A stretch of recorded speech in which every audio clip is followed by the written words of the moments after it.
Jestem ciekawy, czy go będzie widać. Bo kot siedzi na drzewie. Tym, znaczy drzewie, na krzaku. Ale nie tu. Ani nie tu. Ani nie tu, jak zwykle. Zwykle siedzi tu. Ani też nie tu. Dziad nas tam, jak zwykle.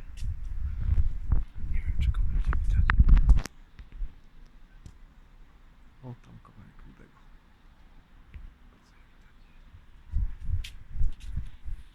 Melon dziadu. Właśnie stamtąd. O, teraz. O, tam właśnie siedzi. Tak ty. Złaś natychmiast.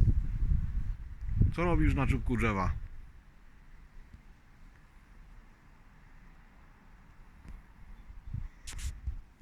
Już się wyżej chyba nie da dojść.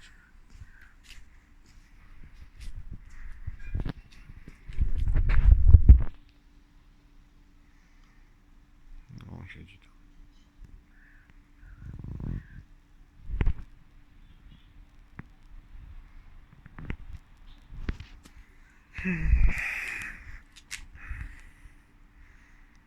Melonku złaś.